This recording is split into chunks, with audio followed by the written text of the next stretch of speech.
नमस्कार, आप सभी का बहुत स्वागत है साधना न्यूज में और मैं हूं आपके साथ मनीष कुमार। मुख्यमंत्री डॉक्टर मोहन यादव ने भोपाल में contribution of centrally funded institutions for समृद्ध मध्य प्रदेश 2047 विषय पर राज्य स्तरीय कॉन्क्लेव का शुभारंभ किया। इस आयोजन का मकसद प्रदेश की विकास प्राथमिकताओं को देश के प्रमुख केंद्रीय एवं शोध संस्थानों की विशेषता, तकनीकी क्षमता, आधुनिक अधोसंरचना और मानव संसाधन से जोड़ना है। इसके बाद मुख्यमंत्री डॉक्टर मोहन यादव कृषि नवाचार संवाद कार्यक्रम में शामिल हुए, जहां सीएम ने किसानों से जुड़े मुद्दों, कृषि में नवाचार और खेती को अधिक लाभकारी बनाने के उपायों पर संवाद किया। वहीं मुख्यमंत्री डॉक्टर मोहन यादव वन विभाग के पदोन्नत शासकीय सेवकों की ओर से आयोजित आभार प्रदर्शन समारोह में भी शामिल हुए। देखिए हमारी खास रिपोर्ट।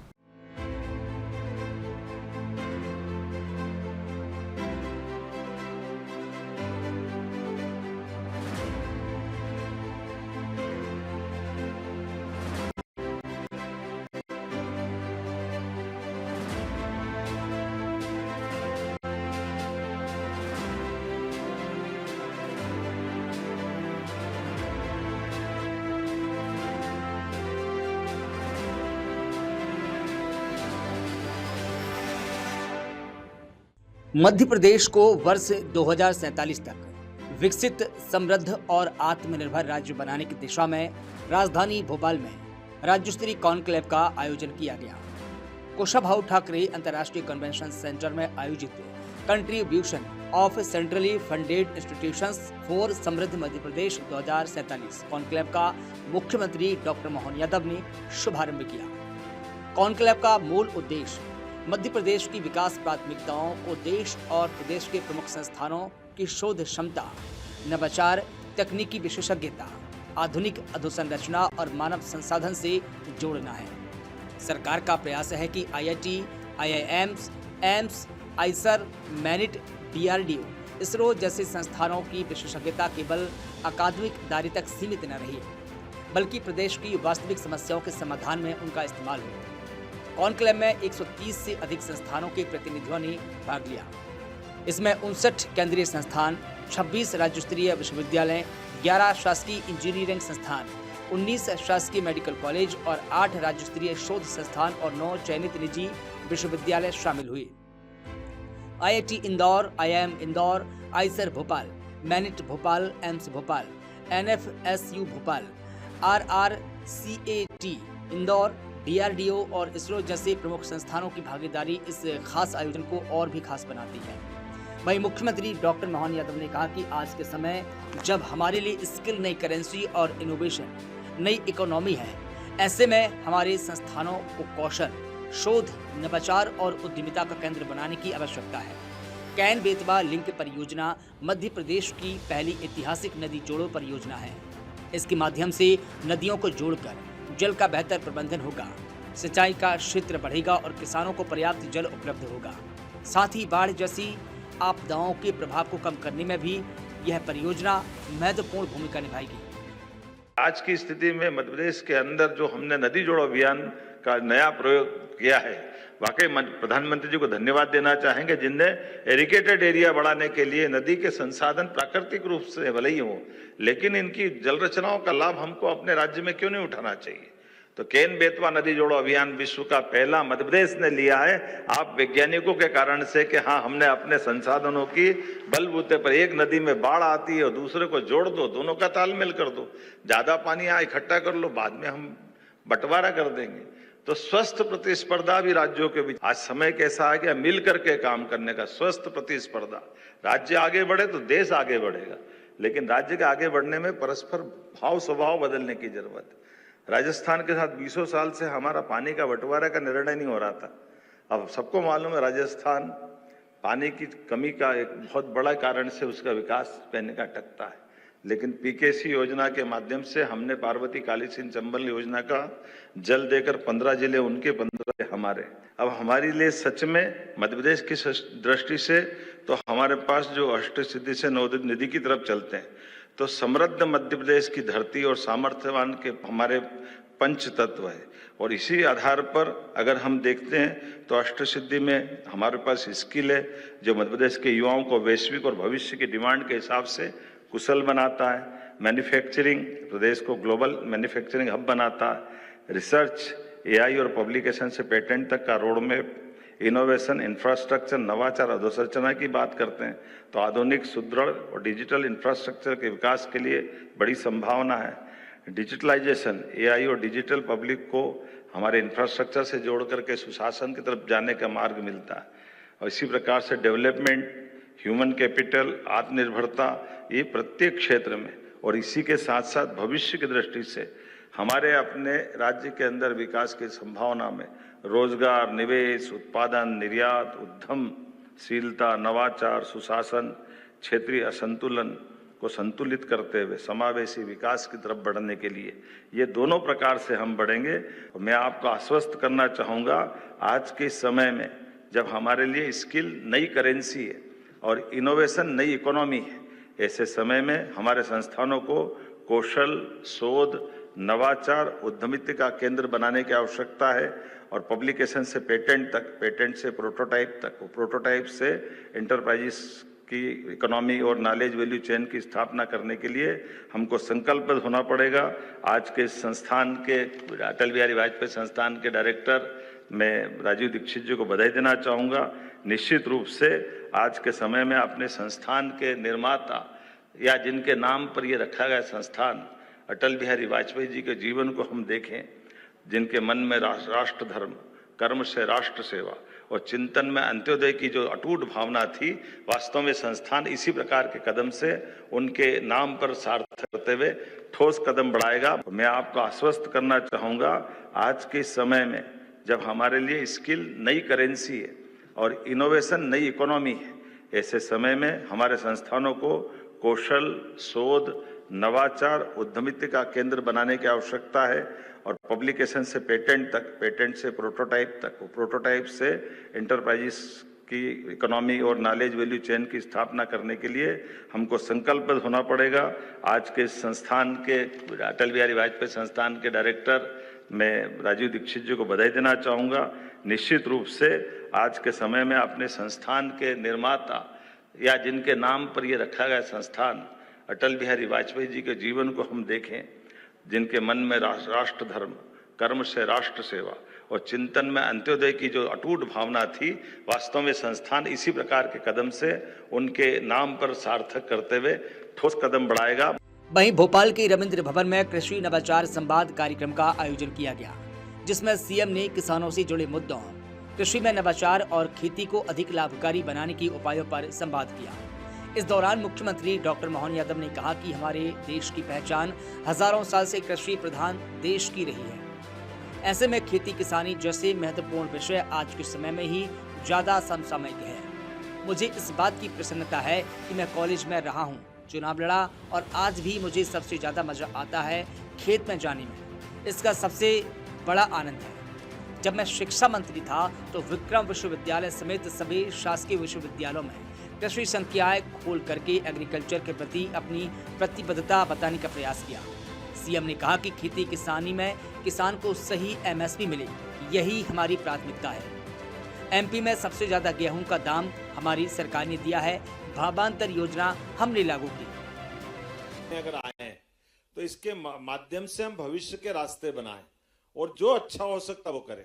तो मैं आपके माध्यम से आपके हौसले की दाद भी देता हूं और आपकी जिज्ञासा के माध्यम से मैं, जैसे मेरे खुद के लिए कहता हूं, मैंने बीएससी किया, एलएलबी भी कर लिया, फिर एमए, एमबीए, पीएचडी सारी पढ़ाई कर ली, लेकिन खेती से मैंने अपना नाता नहीं तोड़ा।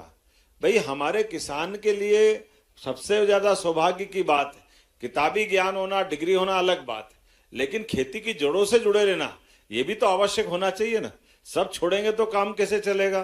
तो मूल रूप से जो हमारा अपना जीवन भर का परमात्मा की दया से किसानी का जो अतीत है वो इसी गौरवशाली पृष्ठ से मजबूत होगा। तो मैं आपसे सहमत हूं, लेकिन ये बात भी सही है कि अब खेती किसानी के साथ साथ उसकी और नए तकनीक के आधार पर क्या लाभ मिल सकता है। जैसे अगर व्यवसाय करना है तो वेयर हाउस बना सकते हैं, फूड प्रोसेसिंग यूनिट बना सकते हैं। आप में से फसल उत्पादन को लेकर के इंडस्ट्री डालना चाहे तो इंडस्ट्री डल सकती है। आप में से किसी ने इंडस्ट्री डाली क्या कोई फूड प्रोसेसिंग की? जरा उधर से कोई हाथ खड़े करेगा, जरा एक किसी को दो, वो उधर किसने काय की फूड इंडस्ट्री डाली, बताना। सर, हमारा इंक्यूबेशन सेंटर है राजमाता एग्रीकल्चर यूनिवर्सिटी में। उसके जरिए हम करीब करीब 300 लोगों को इंक्यूबेट करते हैं विश्वविद्यालय के माध्यम से, और हमारे पास सभी तरह की फूड प्रोसेसिंग की व्यवस्था है इंक्यूबेशन सेंटर पर, और हमारे कृषक लोग आमंत्रित हैं। 364 लोग रजिस्टर्ड हैं इंक्यूबेटी के माध्यम विश्वविद्यालय में। बहुत अच्छा। अब चलो अपन इस पे पशुपालन पे आते हैं, दूध Thank उत्पादन। you. अभी देश के अंदर अपने राज्य में दूध उत्पादन भारत में तीसरे नंबर पे मध्य प्रदेश से होता है, और हमने एनडीडीबी के माध्यम से एमओयू किया है, और एमओयू करके एक चुनौती ली है कि ये दूध के उत्पादन में मध्य प्रदेश देश में नंबर 1 20% तक हम दूध उत्पादन करेंगे, इस टारगेट पे आगे चल रहे हैं। अब ये तो आप भी जानते हो कि हमारी फसल लगाते तो फसल तो एक समय के बाद उसकी उत्पादन की लागत या आमदनी होगी, लेकिन रोज नगद करना है। तो जैसे हमारे पास सब्जी भाजी या बाकी चीज लगाते हैं, उसी प्रकार से दूध उत्पादन से रोज नगद होता है। मैं अपना अनुभव बताता हूं। बीच में गए साल थोड़ा कार्यक्रम कर रहा था, संयोग से वहां भयंकर पानी और आंधी तूफान, आजकल तो अप्रैल मई में भी आने लग गया, और ऐसे में वहां जब उस आयोजन में नीचे उतरा तो गेहूं लगे थे, गेहूं आड़े हो गए। वो किसान के मैं घर पे ऐसे ही थोड़ी देर के लिए रुका, मैंने पूछा आपका बहुत नुकसान हो गया, तो चेहरे पे उसको बिल्कुल फसल की नुकसानी तो दिख रही थी, लेकिन उसने मुझे समझाते हुए कहा कि आप चिंता मत करो। मैंने कहा क्यों? बोले मेरे पास ये आप गाय भैंस देख रहे हो ना, मैं 100 लीटर रोज दूध सप्लाई कर रहा हूं, और 100 लीटर दूध में आपने जब से नेशनल डेयरी डेवलपमेंट बोर्ड को जोड़ा है तो मेरा 8 से 10 रुपए लीटर का रोज का भाव बढ़ गया, तो 1000 रुपए मेरा अलग से भाव बढ़ गया। तो मेरी तो ये आमदनी इतनी बड़ी हो रही दूध उत्पादन के माध्यम से। जब ताली बजाना तो ढंग से बजाओ, दिल खोल के बजाओ कि हाँ ये गोपाल कृष्ण का देश, जिनके घर गाय वो गोपाल। और ऐसे में दूध की आमदनी भी एक बड़े पैमाने पर हो सकती। तो पशुपालन को लेकर के भी हमारी सरकार लगातार काम कर रही, और अभी 2 दिन पहले भारत सरकार के माध्यम से हमने एक नया यहाँ प्रकल्प चालू कर रहे हैं, जिसमें गिर नस्ल की या साहिवाल नस्ल की गायें, उनकी बछियां 1 लाख गाय की बछियां हर साल तैयार करेंगे, और किसानों को उन्नत नस्ल की बछियां दे करके उनकी आमदनी दूध में बढ़ाने का काम अपनी सरकार के माध्यम से करेंगे, ताकि तो फिर बहुत फायदा है। अगर वो 1 लीटर 1.5 लीटर देती है तो बड़ा संभालना मुश्किल जाता है।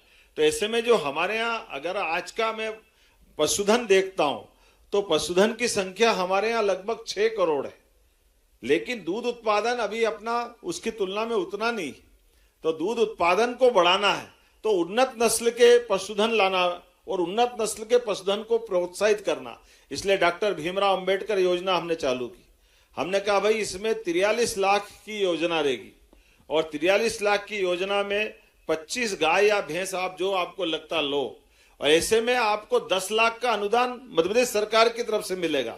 पशु भी आपका, दूध भी आपका, डेयरी भी आपकी, लेकिन दूध उत्पादन बढ़ाओ आप, इसमें आपकी सरकार की मदद करें। गांव गांव में सोसाइटी बना रहे हैं, सोसाइटी से बिचौलिया के बजाय सीधा सांची वाले कोऑपरेटिव सेक्टर के माध्यम से दूध आपसे खरीदेंगे, और दूध के माध्यम से एक तरह से जो अमूल के आधार पर गुजरात ने उन्नति की, ये मध्य प्रदेश में होना चाहिए।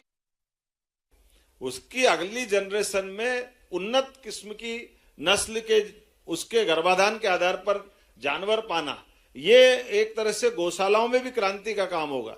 अभी अपने पास 5 गौशाला ऐसी है जहां हमने पायलट प्रोजेक्ट को किया है, वो सफलता के साथ आगे बढ़े।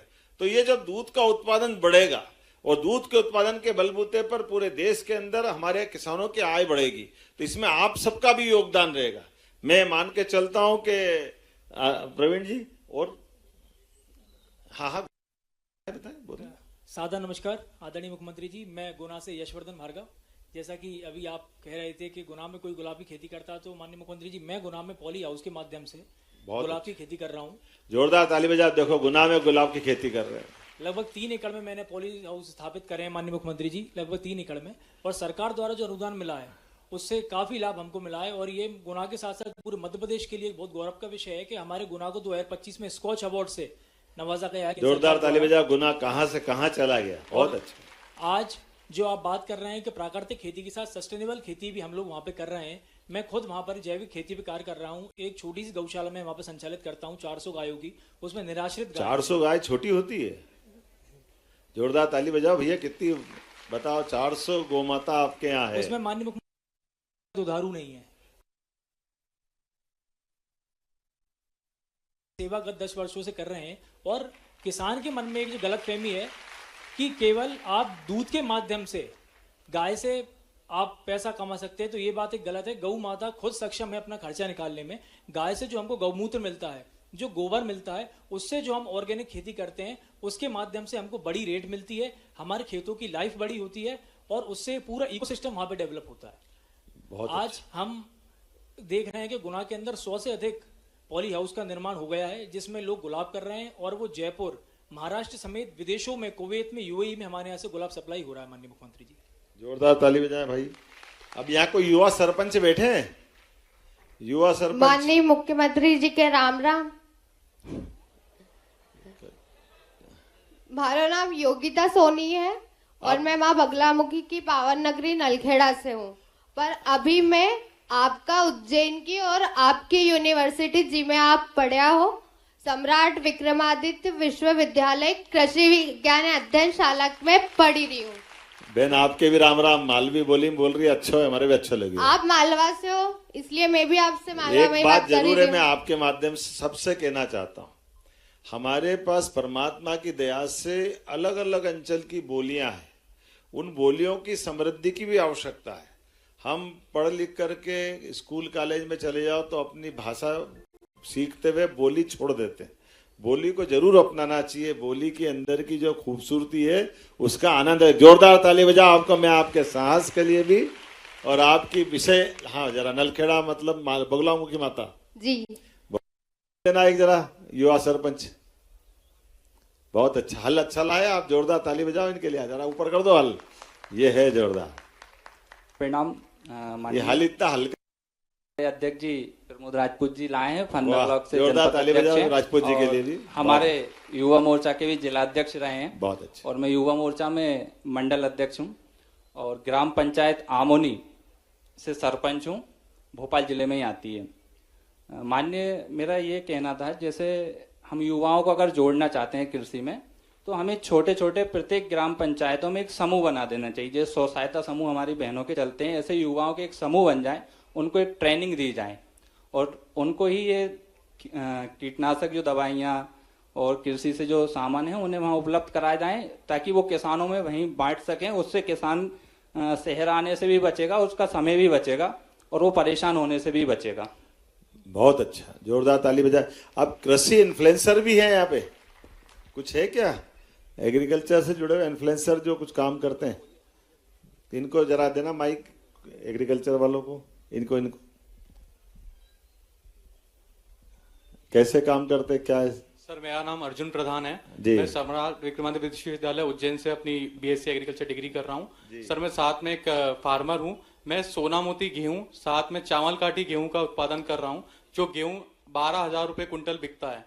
और सर ये गेहूं की इंडिजिनस वैरायटी है, इसकी मैं वीडियोस डालता हूँ यूट्यूब पर और इंस्टाग्राम पर। वहाँ से मुझे देश भर से लोग इसका ऑर्डर देते हैं और खरीदते हैं। उसी पे से काम करते हैं आप? जी सर, 12,000 रुपये कुंटल बिकता है सर वो गेहूं। चलिए भाई, आपको जोरदार ताली बजाएं। ये मेरे को तो बड़ा नया चीज लगा, बहुत अच्छा। आज के इस अवसर पर मैं अपने सारे मित्रों का अपने आप के लिए जोरदार ताली बजाएं। ऐसा लगेगा कि शाम तक भी बोलें तो भी कम है, लेकिन ये प्रयोग किया कि हम अपने बीएससी एग्रीकल्चर वाले विद्यार्थियों के साथ कृषि से जुड़े उन्नत प्रकार के सभी आयामों को जोड़ने का युवा आयोग ने जो प्रयास किया, जोरदार ताली बजाएं। और युवा मंत्री के लिए, दोनों के लिए, युवा खेल कल्याण मंत्री माननीय विश्वास सारंग जी के लिए, आपके सबके साथ बगैर भाषण के ऐसे संवाद का कार्यक्रम अच्छा लगा हो तो बता सकते हो। अच्छा लगा क्या? ताली वाली बजा करके ऊपर भी और ऊपर वाले भी। आने वाले समय में हम संभाग के जिले जिले में भी ये संवाद के कार्यक्रम कराएंगे, ताकि केवल हमारे लिए एक विषय कृषि और नवाचार एग्रीकल्चर से जोड़ करके भविष्य की दृष्टि से मध्य प्रदेश समृद्ध सक्षम बने। मध्य प्रदेश के वन विभाग में लंबे समय से लंबित पदोन्नति प्रक्रिया को आगे बढ़ाने की बात सोमवार को भोपाल में मुख्यमंत्री डॉक्टर मोहन यादव के प्रति आभार प्रदर्शन समारोह का आयोजन किया गया। भारतीय वन प्रबंधन संस्थान में आयोजित कार्यक्रम में वन विभाग के पदोन्नत शासकीय सेवकों ने मुख्यमंत्री डॉक्टर मोहन यादव का आभार व्यक्त किया। कार्यक्रम में वन एवं पर्यावरण राज्य मंत्री दिलीप अहिरवार भी मौजूद रहे। समारोह में पदोन्नत शासकीय सेवकों ने मुख्यमंत्री डॉक्टर मोहन यादव के प्रति आभार जताया। कार्यक्रम का उद्देश्य केवल औपचारिक आभार प्रदर्शन तक सीमित नहीं था, बल्कि पदोन्नत कर्मचारियों में नई जिम्मेदारियों के प्रति उत्साह पैदा करना और विभागीय कार्यक्षमता को मजबूत करने का संदेश देना भी था।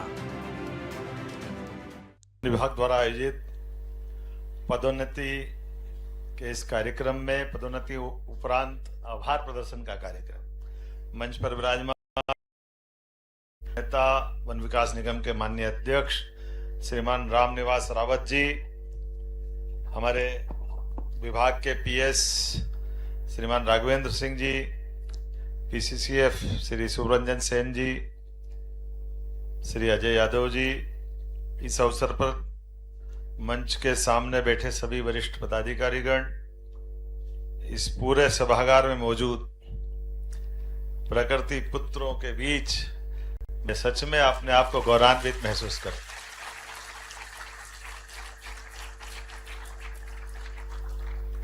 कई मामलों में हमारे अपने इस प्रकृति के साथ जुड़ने के इस पूरे विभाग के माध्यम से जल जंगल जीव की रक्षा करने में आपका जो योगदान है, सच में मैं उसकी प्रशंसा करता हूं, उसकी बधाई देना चाहूंगा। परमात्मा ने जब नैसर्गिक सौंदर्य के इस राज्य के साथ एक अनुपम कृति वनों का एक विशाल साम्राज्य दिया, जिसके आधार पर भारत की और भारत के बाहर दुनिया में भी हमारे मध्य प्रदेश की एक विशेष पहचान बनी। उस पहचान के बलबूते पर कई प्रकार की चुनौतियों के बीच आप सबने जो जवाबदारी को निर्वहन किया है, मैं उसकी भी सराहना करता हूं और आपको बधाई देना चाहूंगा। पता नहीं क्या क्या, पता है कोई भगवान क्या करता है, कभी कभी नजर लगा देता है। तो किसी ने कहा कि जहां से बेटा भर्ती हुआ वहीं से विदा होगा, अभी अभी वो बता रहा था। हमने कहा नहीं नहीं, ऐसा क्यों करते भाई, ये सरकार अब माननीय मोदी जी के नेतृत्व में देश में सुशासन की सरकार है, तो राज्य में भी आपके भाई की सरकार है, आपके लिए जो बन पड़ेगा जरूर करेगा। कितना अच्छा लगता है आज अपने बीच लगभग 4506 शासकीय सेवकों को पदोन्नत किया गया। ये हमारे लिए वास्तव में आज के इस दौर में जितने काम मैं करता हूं कराता हूं, लेकिन उन सारे कामों का जितना मन में संतोष मिले, उसमें सबसे ज्यादा संतोष किसी में मिल रहा है तो ये पदोन्नति के कार्यक्रमों से मिल। हर एक विभाग में हर एक जगह ऐसा लग रहा कि वाकई ये हमारे लिए वर्षों पुरानी जो हमारे अंदर की प्रक्रियात्मक कुछ कारण से कोई कारण होंगे, लेकिन कोई बात नहीं। आज जब हमने ये धारा साफ की तो मन के अंदर भी और आपके चेहरों की प्रसन्नता बता रही है कि वाकई ये कितनी आवश्यक थी और कितना सही निर्णय था। और आज इसी आधार पर हमारे अपने इस विभाग के लिए अकेले बात करूं तो 25,379 पद स्वीकृत है, 18,115 हमारे सभी पदों पर लोग काम कर रहे हैं। और ऐसे में जब पदोन्नति का मौका मिला है तो जो बताया गया है कि ये डिटेल तो आंकड़ा राघवेंद्र सिंह जी ने बता दिया, मैं दोबारा दोहराना नहीं चाहूंगा। लेकिन इसके साथ साथ सभी विभागों में पदोन्नति के बाद हमने नवीन भर्ती के भी आदेश दिए हैं, सभी क्षेत्रों में समान रूप से। जब शासन सम्मानित किया टाइगर स्टेट, लेपर्ड स्टेट, घड़ियाल स्टेट, गिद्ध स्टेट, चीता स्टेट, अभी तो जंगली भैंसे को छोड़ना ही बाकी है, वो अलग बाकी। मेरे मित्र बाकी सरकार के कई मुखिया कहते कि आपके यहाँ होता क्या है, कभी आप कछुए छोड़ते दिखते हो, कभी मगरमच्छ, कभी घड़ियाल। हमने कहा आपके यहाँ नहीं है तो आप ऐसे तरसते रहो, हम तो हमारे पास ये बरसते रहेंगे, इतना आनंद आता है, कितना अच्छा लगता। आप तो लोग प्रयोग भी लाते हैं। अभी मैं वो 14D डिजिटल चिड़ियाघर के लोकार्पण में इंदौर में गया। अब उद्घाटन भी खुले आसमान में तोते छुड़वा करके करते हैं। ये जो बदलते दौर का जंगल का आबाद करने का तरीका, प्रकृति के साथ जो जिसका जीवन है उसको, उस जीवन के लगाव को जोड़ते हुए जो वातावरण बना है, मैं बधाई देना चाहूंगा। सच में आप जिस निष्ठा से काम कर रहे हैं और जिस प्रतिष्ठा के बलबूते पर विभाग प्रतिष्ठित हो रहा है, ये आपकी नहीं, जंगलों की, जीवों की, नदियों की, पहाड़ों की ये रक्षा करते हुए जो प्रतिबद्धता दिखाई देती है, ये मुझे मालूम है। आज आपके बीच आकर के जब ये मैं महसूस कर रहा हूं, तो बहन ने सही कहा कि रक्षाबंधन का सही से सम्मान एक भाई को मिल रहा, मुझे इस बात का आनंद है। सावन का महीना, सावन का सोमवार, और हमारे लिए तो महादेव की नगरी से मैं आता हूं, तो बाबा महादेव के आशीर्वाद से ये जो आज अनुकूल समय बना है, परमात्मा करे ऐसी अनुकूलताओं के बीच आप और हम लगातार काम करते जाएं। सच में आपके माध्यम से जो बारीक दीवार है, वो बारीक दीवार एक तरफ बेजुबान जानवरों को बचाने की, दूसरी तरफ इंसानों की रक्षा के लिए भी वो मजबूत कड़ी आपके माध्यम से, जो हमारे बीच में ये यत पिंडे तत् ब्रह्मांडे, जैसा हमारा पिंड है वैसा ही ब्रह्मांड है। हम अगर जंगलों पे निर्भर हैं तो जंगलों के साथ प्रकृति का भी वही संबंध है, मनुष्य का भी वही संबंध है। हमारी कार्बन डाइऑक्साइड के बलबूते पर अगर जंगल के पेड़ आबाद होते हैं तो हम उनके ऑक्सीजन से आनंद लेते हैं। लेकिन इस पूरे क्रम के साथ जो वर्तमान का समय है, हमारे वनांचल के अंदर जब बड़े जंगल के कई प्रकार की चुनौतियों के बीच बगैर हथियार से आपको देखते हैं, तो वाकई कई बार रोमांच भी होता, कई बार मन में आपके प्रति सतर्कता का एक अंदर से ऐसा भाव जागृत होता है। ये जिसके आधार पर आपकी वो खतरनाक ड्यूटी भी जितनी सहजता के साथ आप निभा लेते हैं, ये आज के दौर में बड़ा कठिन भी है। लेकिन सच में अब वन प्रबंधन को टेक्नोलॉजी से भी जोड़ना है। छोटी सी छोटी घटना को भी हमारे आपके सबके माध्यम से ऐसी कोई घटना न घटे जिसके कारण से वो चुनौती मानी जाए, उसमें कोई जनहानि या पशु हानि हो। उम्मीद करेंगे आज के इस दौर में जो बन पड़ेगा वैसा हम सब करेंगे, लेकिन जैसा हमने पाया था उससे और बेहतर अगली पीढ़ी को देने के लिए हमारे सबके मन में भाव है। परमात्मा की दया से अगर राज्य की ये जो वन संपदा है, जिसके माध्यम से नदियों का मायका है मध्य प्रदेश, जिसके माध्यम से हमारे राज्य के अलावा हमारे राज्य में कोई हिम ग्लेशियर नहीं है, लेकिन यहाँ की नदियों के बलबूते पर कई राज्यों के अंदर जल संपदा के बलबूते पर वहां समृद्धि का मार्ग खुलता है। परमात्मा करे हमारी ड्यूटी हम निभाते रहें और देश समृद्ध होता रहे, मध्य प्रदेश उसकी अपनी भूमिका निभाता रहे। आज के इस अवसर पर मैं इस कार्यक्रम के माध्यम से आपने जो प्रेम दिया उसको सदैव याद रखूंगा। आप सबका आभार, बहुत बहुत धन्यवाद।